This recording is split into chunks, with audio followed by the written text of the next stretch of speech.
Joe Palmetto here. Welcome to Libertarian Front. I'm sitting in my car waiting to go take care of some work. So I figured I'd make a short video on the state of the Libertarian Party, the state of the Libertarian Party. So we all know in the United States, and because of the electoral system, and the way that it's set up, mainly to do with the Electoral College and the first past the post nature of elections. This is a complicated subject, but the structure of our election system is the reason that third parties have such a hard time. The structure is conducive to only two parties. It means that political views and interest groups basically have to align into these two large conglomerates in order to have a chance to compete. Now, I think that it's possible that that paradigm can be broken. There are no good challengers as far as alternative parties right now. What do you have in America? You have the Green Party and you have the Libertarian Party. They're probably the two most known ones after the Republican Party and the Democratic Party. However, throughout American history, we've seen independent candidates do well. It's rare, but it's happened. Teddy Roosevelt, now he formed his own party in the early 20th century. I think it was called the Bull Moose Party. And he did really, really well, impacted the election to a large degree, did not win. Then we had Ross Perot in the 90s, same thing, did very well, but didn't do well enough in the Electoral College. Teddy Roosevelt did win Electoral College electors, I believe. And this year, we're going to have Robert F. Kennedy Jr., and it's going to be very, very interesting. I believe he may win some states, and I think he could have a very large impact on the election. But let's talk about the problem with the third party. I think Americans are thirsty for a third party. I think Americans want a third party. And the two most viable candidates, at least as they stand now, are the Green Party and the Libertarian Party. I'm not sure the Green Party could ever have a very large following because its beliefs are just very niche. They're very niche. They're just, the people in the Green Party feel very strongly, but they can't appeal to a wider portion of the population, at least not at this point in history, in my personal opinion. I think the Libertarian Party could have broad appeal. The problem is not the Libertarian Party's ideas. It's not libertarianism itself. The problem is the branding and the marketing and the messengers of the Libertarian Party. Now, if you listen to a lot of Republicans will be like, oh, I'm a libertarian, but I have to be in the Republican Party. There's a lot of truth to that. But they'll be like, what's the problem with libertarianism or the Libertarian Party? And they try to make it out like libertarians are weenies or something along those lines. But they don't have really good, I think, logical or rational arguments.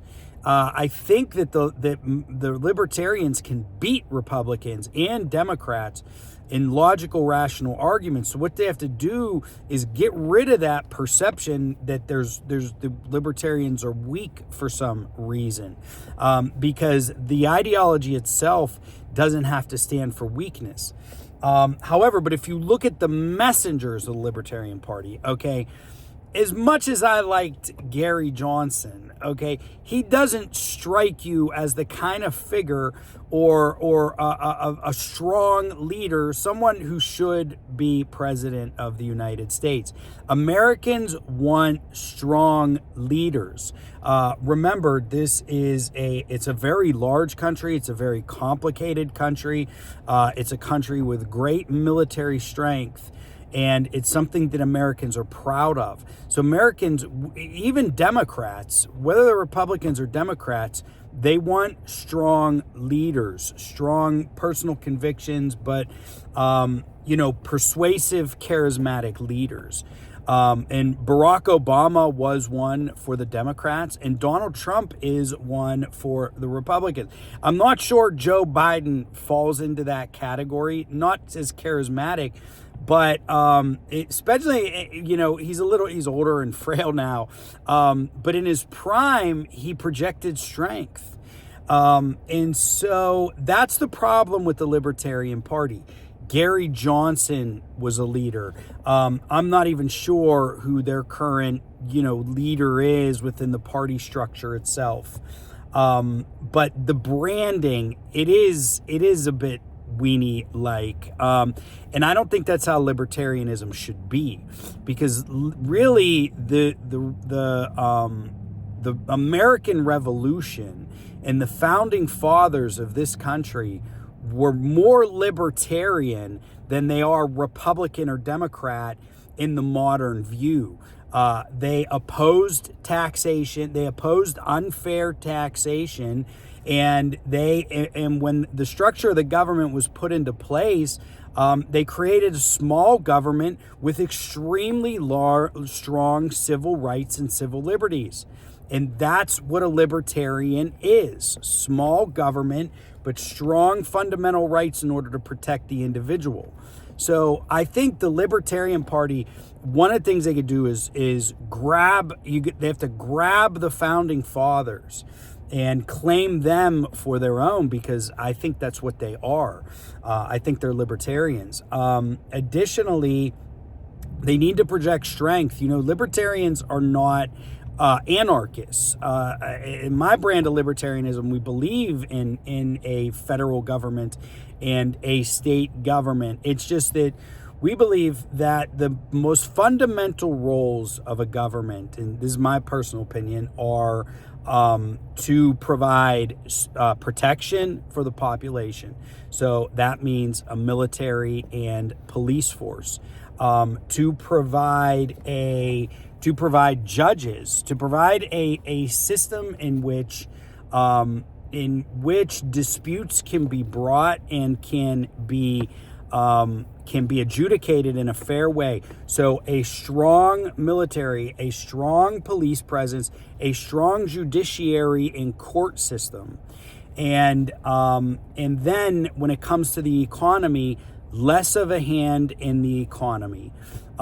So those are the core principles of libertarianism, which are actually strong, because libertarians are the most independent and self-reliant. We believe in strong, independent, and self-reliant individuals, and that the way to get there is not government. It's cultivating a society and a culture where the people themselves are very, very strong, very powerful, and not having government that is too extensive and too intrusive. So I think if the Libertarian Party can rebrand itself, even its little logo with the flaming torch. I mean, if you go to their website, maybe I'll do a video where I break down their website. It just doesn't project strength. It doesn't project the right kind of things for the Libertarian Party to appeal to a broader swath of the Republic. So I'm going to have more to say on this, but I had a few free moments, so I want to drop my 2 cents. What's the problem with the Libertarian Party as it exists? The party itself is it lacks persuasive and powerful branding, and it lacks powerful and charismatic leaders. All right, thank you very much for tuning in. My name is Joe Palmetto. This is Liberty Front. We talk about all things libertarian. If you want to support my show, see more content like this, please please subscribe, please share these videos. It's a great way to support this channel, and it's totally free. Thank you very much.